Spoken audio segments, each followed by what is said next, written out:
Welcome to my vlog. I'm Jong Kayasa. Hi mga Baks! Welcome back to my channel!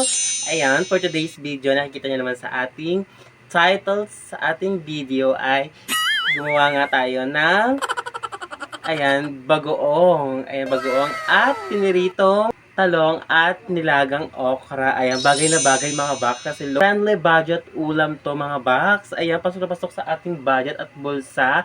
And sabihin ko rin sa inyo kung magkano yung nagastos natin for today's video sa ating pagluluto ng bagoong. Ayan, and yung naman pala kami kahapon ni Mother, bumili na kami ng bagoong doon. So, nabili namin siya ng 50 pesos yung bagoong. Ayan, kung gano'n siya karami mga Baks. Taren! Diba? Ang dami. 50 pesos lang siya. Ayan. And, bumili na rin ako ng 1/4 na brown sugar. Nagkakalaga siya ng 16 pesos. Ayan, nilagay ko rin sa mangkok. Pinuhos ko na.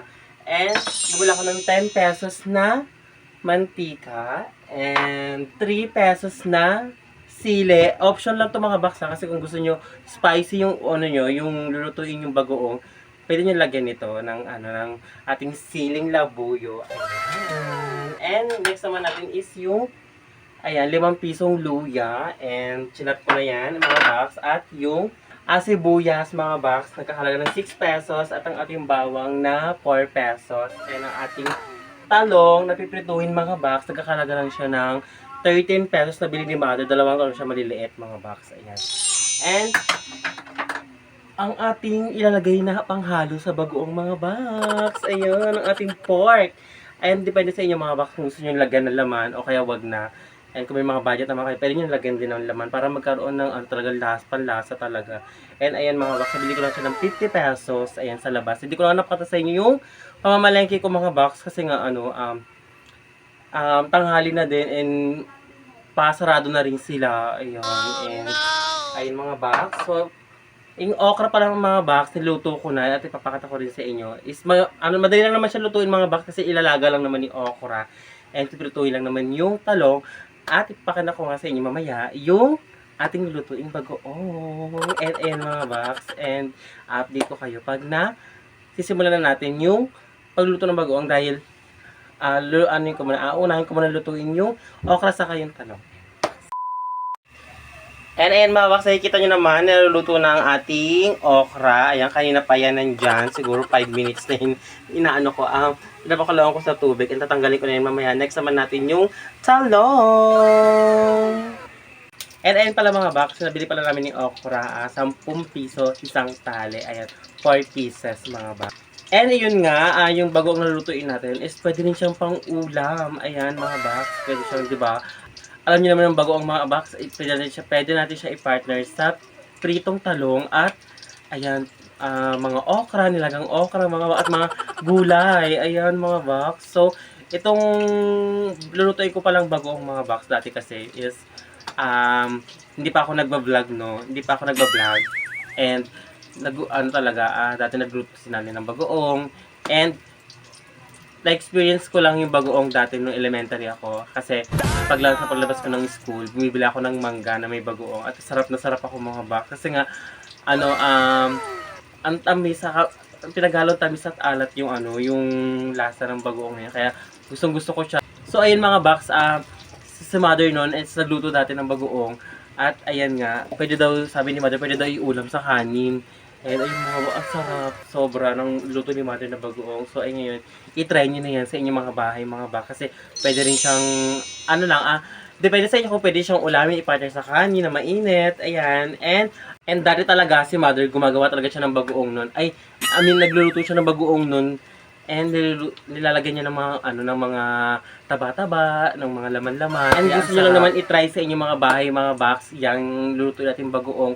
Pwede at pasok sa inyong mga budget. At ayan nga mga Baks, niluluto ko na ang ating nasunog na talong.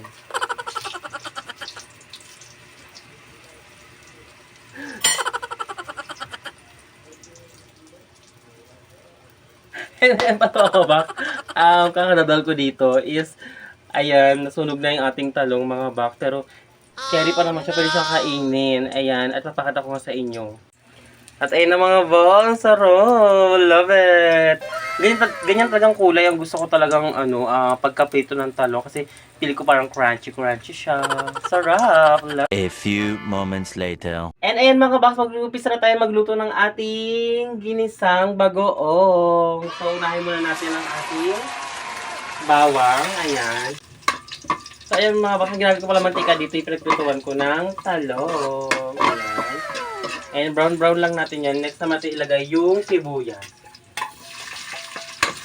Mga box, try nyo ito sa inyong mga bahay at murang-mura lang. At depende sa inyo kung pwede siyang ulamin or partner sa mangga or may mga lulutuin kayong mga prito, like pritong gulay, ayan, talong, and nilagang okra. Pwede nang ulamin at ang sarap-sarap. And next naman natin ilalagay yung luya. Ayan. Sarap. Ayan. I-brown lang natin sila lahat mga box. Pag nag-brown na yan, ilalagay na natin yung karne. Tapos uunahin mo natin yung karne maluto. Bago natin ilagay yung bagoong. At yung sunod naman yung asukal. At huling-huli na yung sili. Ayan pala mga box, papatikin natin to. After natin maluto to mga box, papatikin natin to kalaate. Kung masasarapan ba sila sa aking nila nilutong bagoong. So ayan mga box, pag brown na ang ating ingredients, ilalagay na natin yung karne. Andito si Mother mga box, siya yung bumili ng ating mga ingredients. Thank you so much Mother. You're very supportive na Mother talaga sa akin. Thank you so much Nay. Ayan. Para matapos agad. Ayun ang mga box. Palabasin lang natin yung yung pinaka mantika ng baboy. Luto na ang ating laman na ihalo natin sa ating bagoong. Next na natin ilalagay ang ating biniling bagoong sa palengke na nagkakalaga ng 50 pesos lang mga box. Sulit na sulit. Ayan. Yung bagoong pala mga box na na pipiliin nyo is puro kasi pag matubig mother yung mother? May halo yun. May halo. Ay, di ba? Mas maganda yung puro kasi pag hindi puro mother. Matagal luto. Mm. May ba yan? Yung miso. Okay. Okay, mabas, may nakuha na naman tayong kaalaman kay mother. Basta lalagay na natin ang ating bagoong. Suka. So, ilalagay natin siya ng suka, mga box.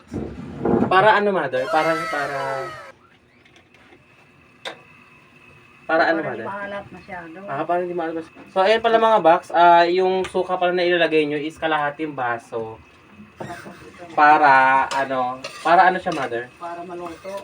Para maluto daw yung bagoong. Para paghagas. Diba? And lalagyan pa natin siya ng tubig, kalahating baso ng tubig mga box. Ayan. Tapos hintayin natin siya kumulo at update ko kayo mga box pag kumukulo-kulo na siya. Ayan. At ilalagay ko na rin yung sili. At ano pa ilalagay, mother? Mga box, option lang tong sili na to mga box kasi kung hindi kayo mahilig sa spicy, huwag nyo nalagyan. Walang bitsin yan. Wala pang bitchin. So, lalagyan natin siya ng bitchin na. Wala pa. Mamaya pa siya lalagyan mga box.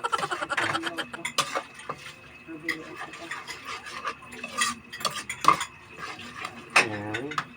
Pakuluin mo lang yan. Napakuluin lang daw namin muna ni mother yung Para maluto. yung bagoong at update ko kayo mga box.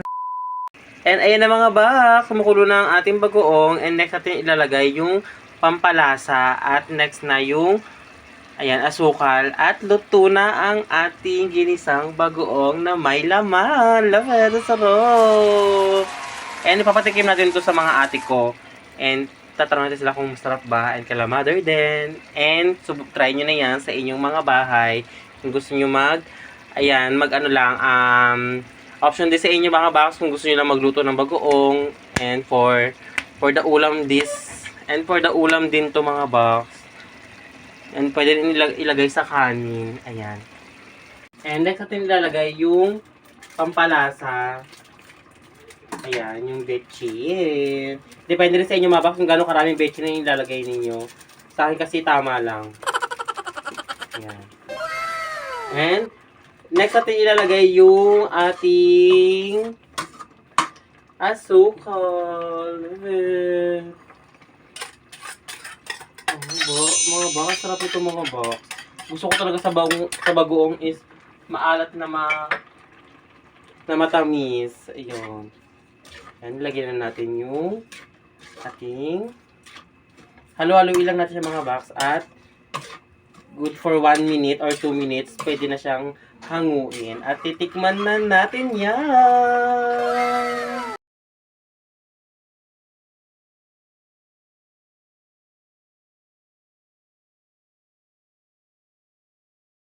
One eternity later. So ayan mga box, tuto na ang ating ginisang bagoong na may laman na baboy. Ayan mga box, napapakita ko sa iyo at meron tayong mga taster dito mga box. Titikman nila ang ating niluto. Taster number 1 natin. Ayan, taray naman. Wow, masarap. Di ba nga tiniwas? Ang lasa ng bagoong te. Oh, masarap yan no. Lalo na pag mga budel-budel fight, mag-swimming kayo. Pwede siyang ulam. Ang sarap ng bagoong. Ang lasa. Matamis na medyo maalat-alat. And, mother. Ang lasa, mother? Yummy, yummy. Eto yun mga box, si ate is ano meron dyan, te? Kahit lang okra. Ano, nay? Kahit lang okra. Kahit okra lang, no? O kaya kahit ano lang, kahit mga Yung piniritong... maliliit pa kami, ito yung ulam namin dati nila nanay. Oo. Ano na ako nun? Bata pa ako nun. Kasi may tanim ako nito. Hindi ka ba, wala ka pang And isip. pwede rin yan sa sa ang tawag dito, kare-kare, no? Bagay na bagay sa kare-kare. Pwede rin pala sa babos ng kamote, masarap to. Try nyo. Tapos sa kangkong, no? Oo, pwede rin. Mga nilaga. Basta mga ano lang, mga... Nilaga, Oo, mga ano. mga half cook lang, mga Oo. ganun. Masarap sa bagoong. Sa sitaw, no? Pwede rin. Basta ang daming pwedeng natin, di ba? Tricks, no? Ang daming pwede paggamitan ng ating bagoong. Yes, pero bawal Baka sa ganito lang ang aking video. Sana na enjoy kayo sa panonood mga box. And don't forget to like and share and mag-subscribe na kayo sa aking channel at pinutin na ang notification bell para updated kayo sa chismis ng aking buhay mga box. Hanggang dito na lang. Bye-bye!